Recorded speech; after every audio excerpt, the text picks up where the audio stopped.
This is the story of George Stinney.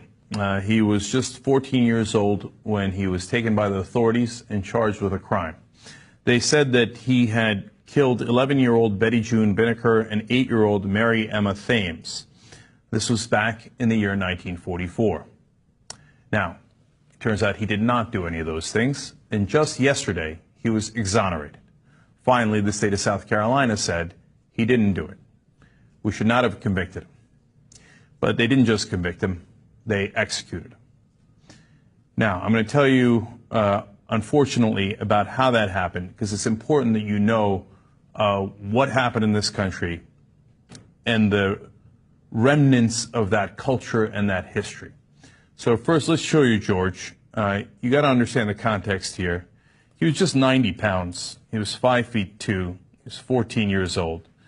They claim that he killed those girls and threw them in a ditch, and that he had the capability of doing this. Now, did they have any evidence on him? Well, they had 3 cops who said he did it and said that he confessed to it. Did they have any witnesses? No. Did they have any physical evidence? No. Did the cops write down the confession at the time? No. Were there any blacks on the jury in South Carolina back in 1944? No. They had a law at the time that said you had to be a voter to be on a jury, but blacks weren't allowed to vote, so they weren't allowed to be on juries. In fact, almost no one there was black at all in the courtroom. 81 days after he was arrested and charged with this, they brought him to trial.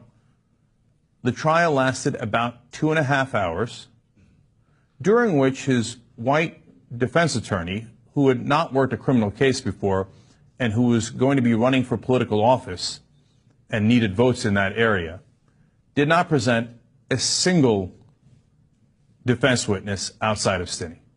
He didn't even cross-examine the police. Stinney says that he never confessed. Well, now we know he didn't do the crime. The police bring no evidence except they say, yeah, trust us, he confessed earlier. No cross-examination. The trial lasted 2.5 hours. The jury took 10 minutes to convict him. And then he was led to death row in Clarendon County, South Carolina. We actually have a picture of him being led to death row. Let me show you that. He was carrying a Bible.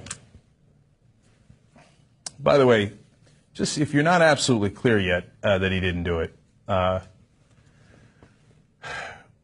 historian in 2004 took this case on and investigated it further and found out that there was a wealthy white family in the area who said that the real culprit did a deathbed confession and said that he had killed the 2 young girls.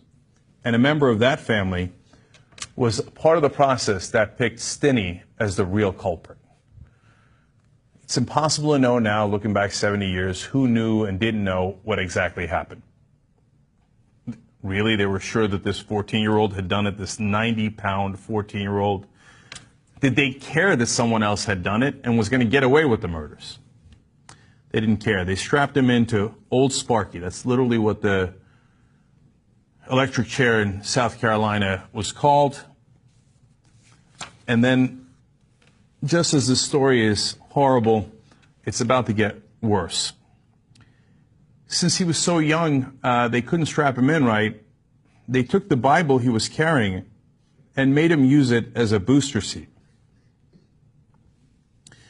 And then Joy James, an author, writes, the mask covering his face slipped off because the mask didn't fit. It was an adult's mask, revealing his wide open, tearful eyes and saliva coming from his mouth.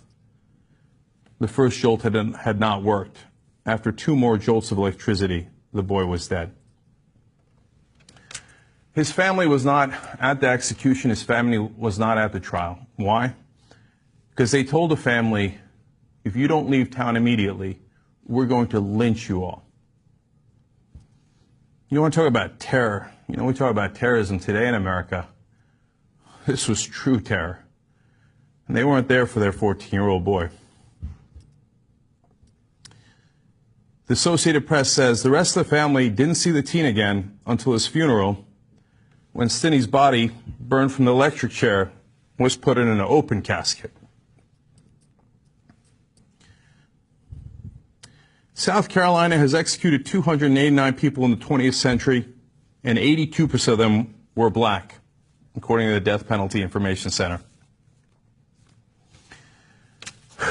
This legacy is not just about George Stinney and what was done to him. Now, finally, the state of South Carolina says they were wrong. He didn't do it. That legacy continues to this day.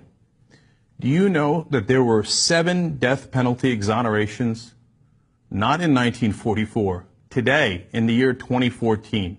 7 people who were set to be executed, and it turned out they didn't do it.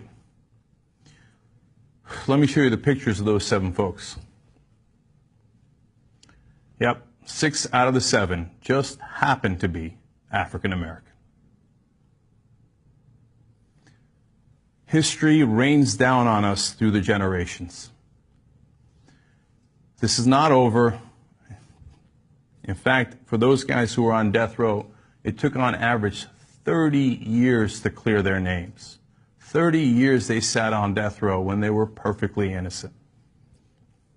George Stinney was also perfectly innocent, but they needed a scapegoat. And in this country, especially in the South, when they needed a scapegoat, you always knew where they were going to turn.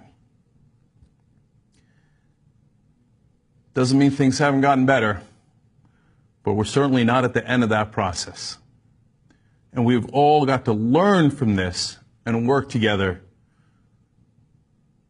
to make a better system that works for all of us, so that we can all proudly call it our justice system. We're not there yet.